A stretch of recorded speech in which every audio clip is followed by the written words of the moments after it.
Hey everyone, and welcome to 412 Kids. This is the Pittsburgh Post-Gazette's parenting podcast. My name is Abby Mackey. I'm a Pittsburgh Post-Gazette health writer.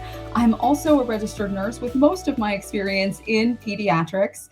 And while on this podcast, we try to define parenting as liberally as possible, from someone who's maybe expecting a baby to people who have grown-up children. Today, we're definitely going to skew toward the younger end of that as we talk about the art of creating your own baby food. Now, this can be a little bit intimidating. If you look around at baby products, you'll find some out there that exist exclusively for the purpose of making baby food. They have a little bit of a hefty price tag on them.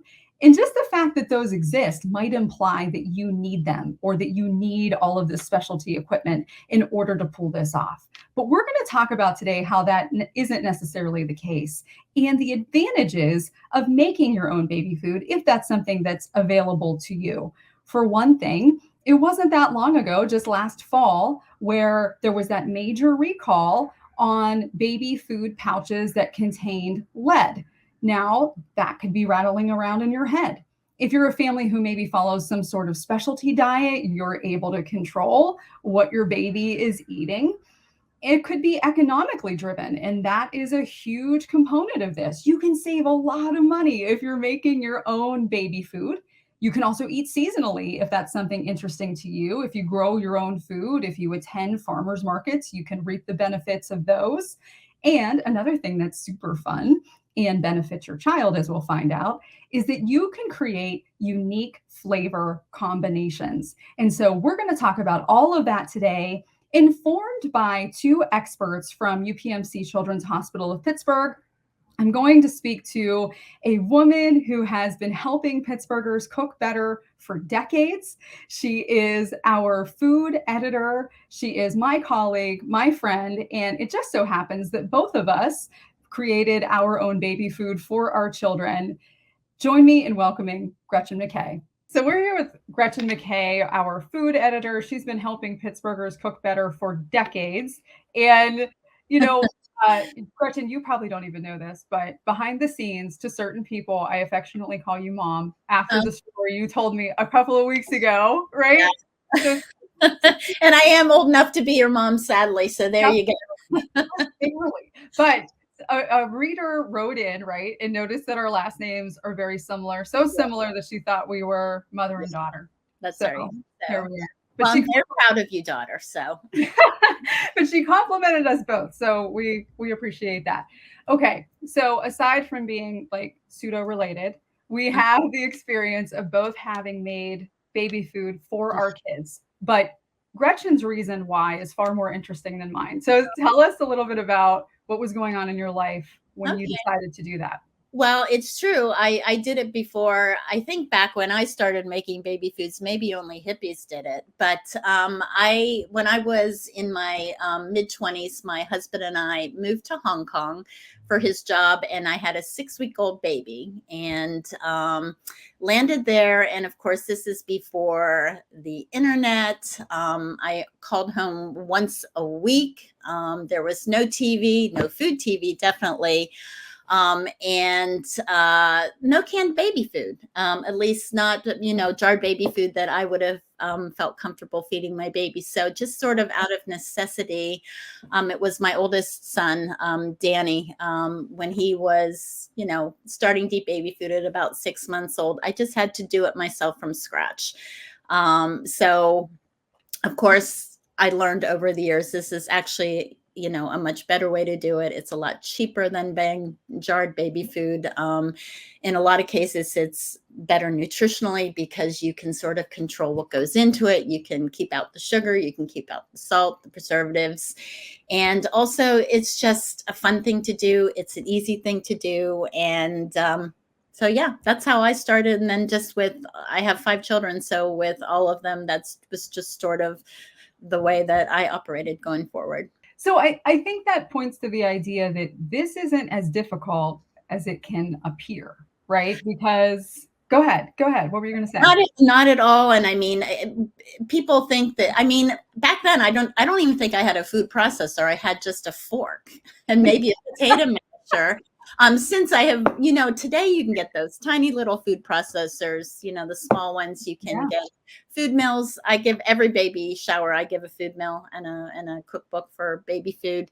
But it's really simple because all you're really doing is pureeing fruits and vegetables into a sauce, something that the baby can eat, and when they get on to meat, I mean, it's the same thing. You just have to grind it up in a food processor, or you could probably even use a magic bullet. I don't know, I don't have one, so, but Right. it's pretty easy.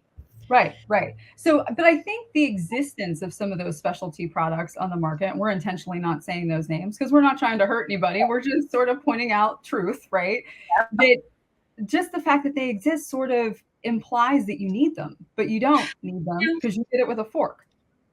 I mean, at least, when you're starting out and you're just feeding bananas or some sort of fruit, or, a sweet potato that's been cooked. I mean, let's be honest, you just mash those with a fork or a spoon, or really a potato masher is a really good Yeah. all-purpose utensil in the kitchen. Yes.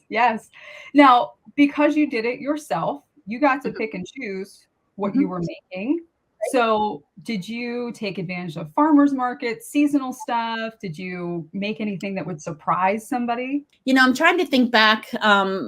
Definitely in Hong Kong, it was just whatever there weren't farmers markets, at least not a traditional farmers market in the American sense. And it was mostly just everyday fruits like apples. You can make applesauce, bananas, sweet potatoes, pears, whatever fruit was in season or easy to find.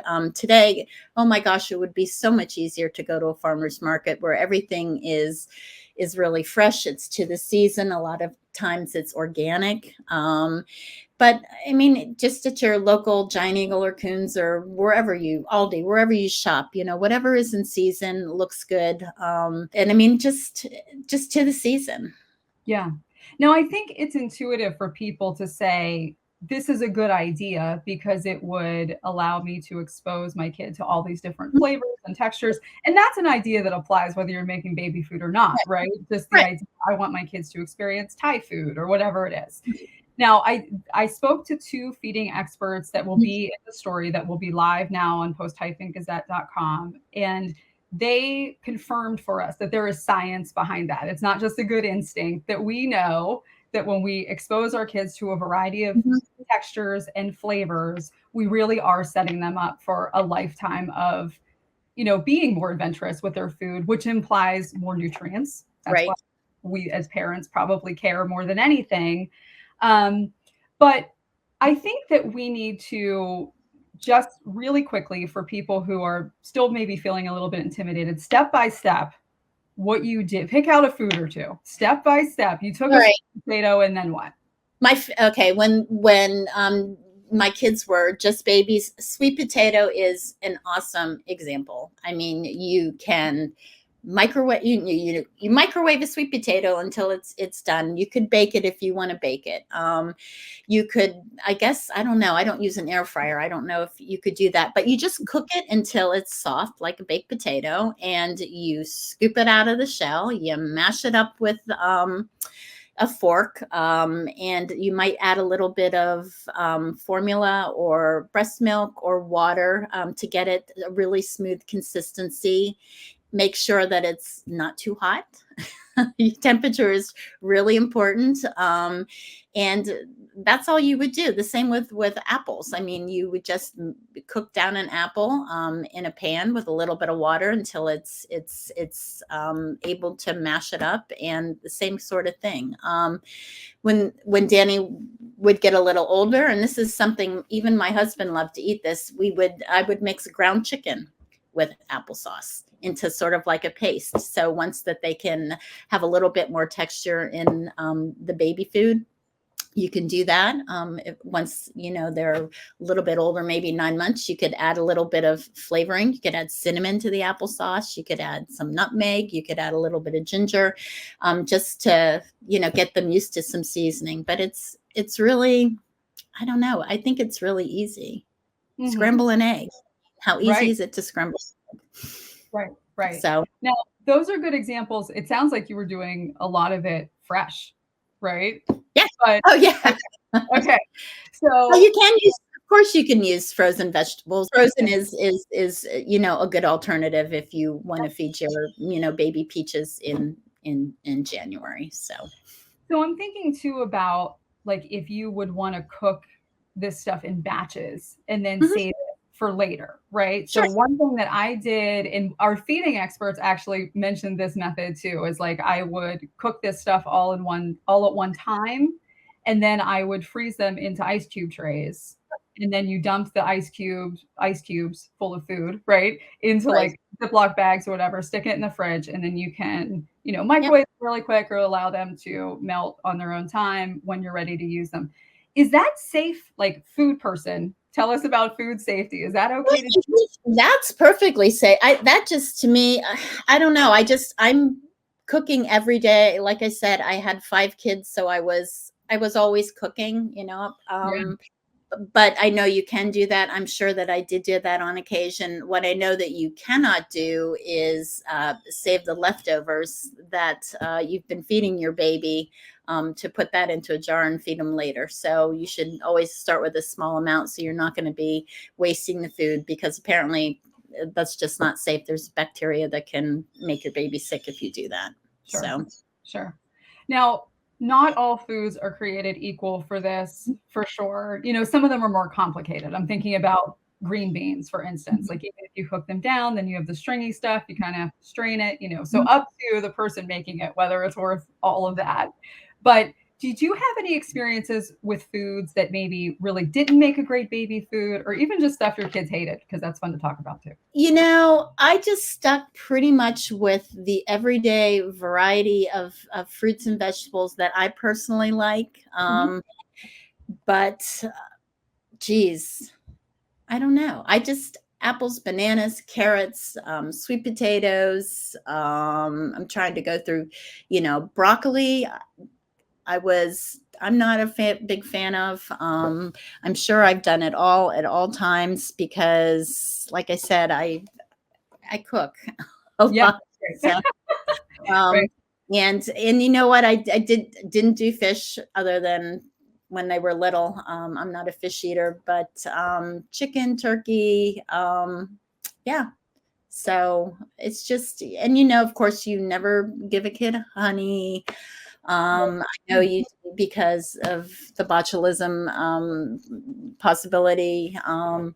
And it's just more about texture and temperature, and then you also want to do it's just one at a time, because you have to see about allergies. Like my sister's horribly allergic to strawberries, so that was something that I was very aware of. Mhm. But yeah, it's just, I say the more, and you want to introduce one food at a time is also a good strategy. So if there is going to be a reaction, as they get older, you can start making flavor combinations like strawberries and bananas, or things that go together. But I don't know. I think people tend to overthink things. Is sort of my philosophy, Mhm. and I've never really viewed cooking as the chore that I think it's fun. My mother always thought it was a chore, but yeah, no, I did not grow up in a household where anybody enjoyed cooking. So Well, that's interesting. You're definitely bucking the trend there. No, this is a perfect time to put in some of those caveats because those exist. Okay, totally right about honey. That's yeah, up to 1 year. After 1 year, you can experiment with some honey. And remember that it exists in other foods, of course. right, Like if you're, things like Cheerios are nice little fine motor experimenting sorts of things. But if you used honey nut Cheerios, yes, it does contain honey. Be careful right. with that. Uh, Cheerios, lifesaver, man. Always have a box of Cheerios. yeah, So that's right. for sure. Uh, and this probably isn't a great time to add in sugars of any type Right. either, right? I Because I wouldn't. I So wouldn't, yeah, because and you sort of said this, but I just want to drive it home a little bit more. Up to 1 year old, and this is information coming from our feeding experts too. We just need to remember that any of these calories, any of these nutrients, they are bonus calories and bonus nutrients. mostly these babies are still relying on breast milk, still relying on formula, really for most of their nutritional content. This Right. is all an experiment. Mhm. This is an experiment in flavor, in texture, in temperature, as you're saying. So even if your kid reacts to a food and makes a face like, oh my gosh, they hate that, they're never going to eat that again, don't take it that way. That's Right. just the first time they've been exposed. In fact, our older son made a face like that and just completely rejected peaches. Who rejects peaches? I You know? know. But that was just a one-time thing. It was just Right. unexpected. And that's also an argument to not make it all about the sweet food, not Right. just the peaches, not just the bananas, that we are teaching them that the sort of earthy flavor of green beans is a great flavor. Yep. It's not all about just sweet and sticky. And on the allergy front, there's going to be more about that in my story, because otherwise we could sit here for the whole podcast and talk about allergies, because pediatricians, pediatric experts are handling some of the high allergen foods or high likelihood of allergen foods differently now, things like eggs and peanut butter and sesame and stuff. So we're gonna talk about that a little bit more there. But for folks listening, just rely on your pediatrician. If you have a family history of allergies, if your baby has proven to be maybe a little bit of an allergic kid with eczema or anything else, have that conversation. Now, another tricky thing about if there's a tricky thing about making baby food by yourself, it's that you're shouldering some of the responsibility that you wouldn't have had if you're just picking a jar off of a shelf, right? Because they have like stage 1, 2, and 3 or whatever that lets your child, as they get older, like a chunkier texture or whatever. But if you're making it at home, you're saying, okay, I'm going to be the one to decide when they're ready for that next step. So do you remember like creating less of a puree as they aged or anything like that? Well, I mean, obviously, a 6-month-old baby is not going to be able to eat something that's chunky. Do you know what I mean? They're just so. I think you just use your common sense on, and I think the rules are right. 6 months, it's a puree, and by the time they get to 9 months, they can add a little bit more of a texture, chunky. But you don't want your child to choke, obviously, and so. And you also, I mean, and you're right. You have to make sure that you have a clean kitchen. You're washing your hands. You're scrubbing the fruit. You're, removing any seeds or, taking off the peel. So you do have to be conscious of what you're doing. But I mean, in the long run, once you get the hang of it, it should just be second nature. It's so much less expensive than,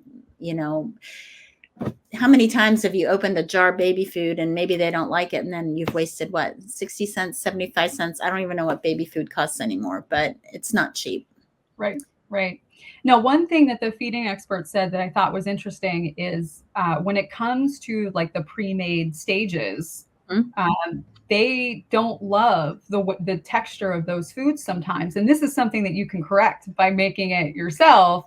They say that sometimes, it's like a very thin puree with random chunks. Right. And they really don't like that. They like a consistent texture because they likened the thinness with the chunks to something like soup, which is a really complicated thing to eat, right? Because you're basically keeping the chunky food kind of like in your cheeks as you swallow the broth, then you're chewing the chunky food. That's a really complicated process for a child that's just learning to use their tongue and not choke. Right. So, yeah. So makes sense. And you're right. I never really thought about soup like that, but you're absolutely right. So. Right. It's actually pretty hard to eat soup. Yeah, we don't really think of it like that, but that's how they felt about it. And I feel like that's an important point. Okay, so this is not all just past tense for you, right? Because you have a young grandchild, Theo, right? Theo, he's only 4 months old, so he is not yet eating any kind of solid foods. But what is it? It is May, June, July. He will be, once we're getting into, August and September, I will be able to be urging them to feed him bananas, and apples will be in season. I'll be making applesauce and just all the good stuff that'll be at our farmer's market and in the grocery stores at the end of summer, and it'll just be great. So, and it's so easy. That's the thing. I mean, people just overthink things a lot of times, and sure, it's scary.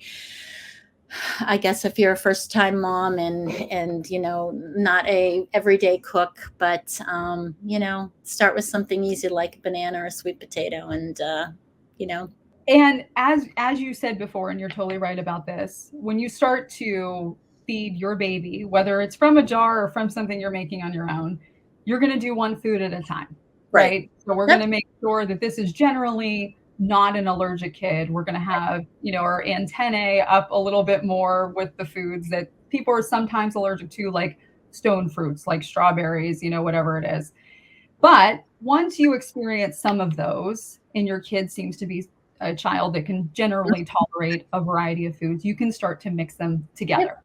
When you fed your first child, you obviously had reasons why you did that, availability of baby foods, just sort of wanting to have some control over which foods he was eating and things like that.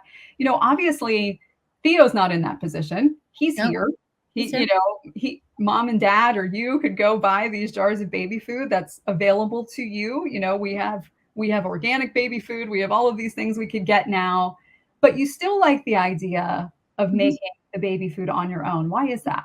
I just like know what's going into my child, honestly. I just want to have control. I'm sure my daughter-in-law Sarah will feel the same way. People are much smarter today, more educated, and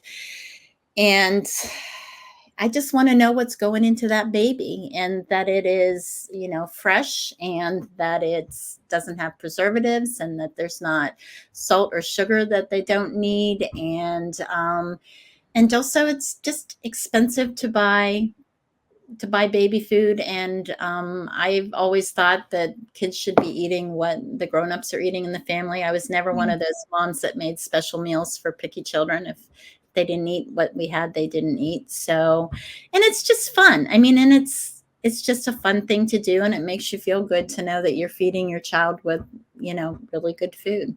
That's perfect, Gretchen. Thank you so much for coming on 412 Kids. You're our first Post-Gazette colleague on here, as you should be. So thanks so much for passing on all of your good knowledge on this. All right, Abby, thanks for asking me. Have a great day. You too.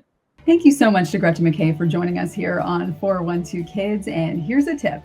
If you're interested in some specific recipes for baby food, head over to post-gazette.com, where my associated story is now live. And in there, Gretchen offers a few recipes to potentially make your tiny humans into tiny foodies someday. Some interesting flavor combinations from her. So head over there to check that out.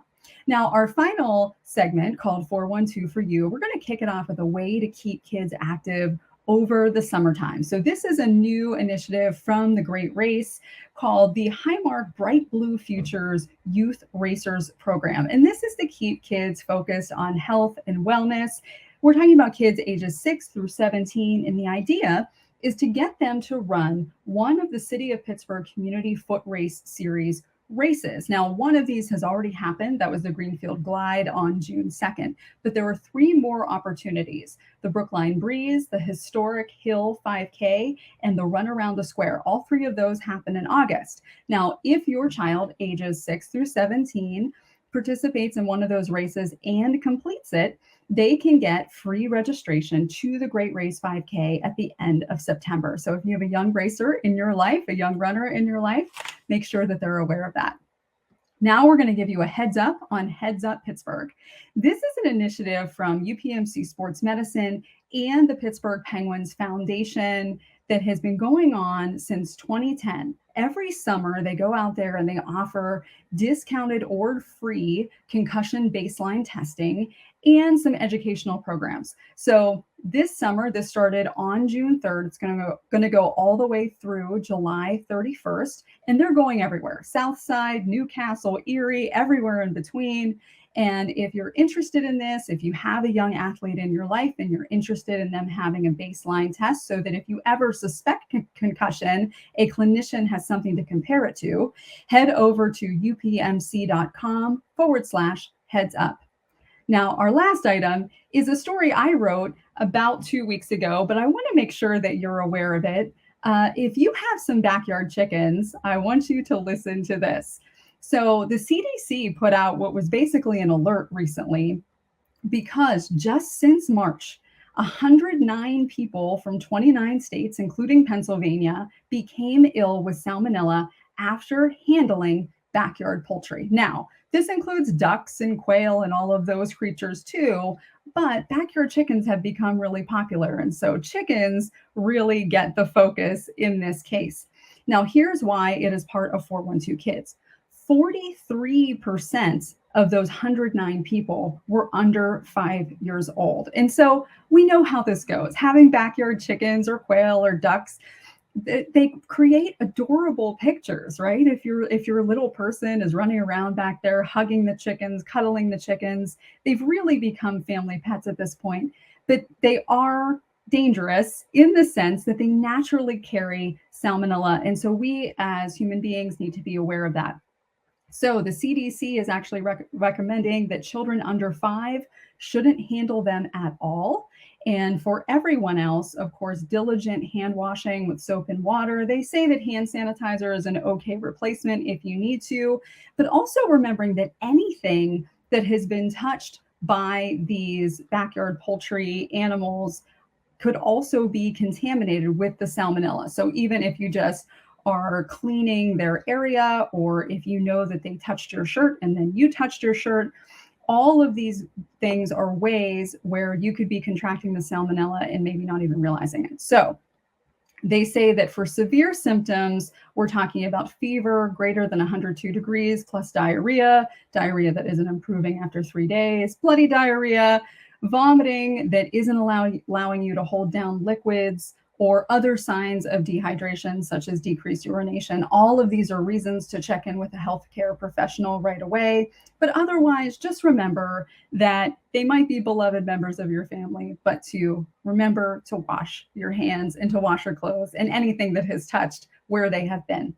So thank you so much for joining us today. I have been your host. My name is Abby Mackey. Our editor is Polly Higgins. Our producers are Jacob Comer and Matt Rosenberg. And as always, from all of us here at the Pittsburgh Post-Gazette, it is our privilege to be on this journey with you and your 412 kids. We'll see you next time.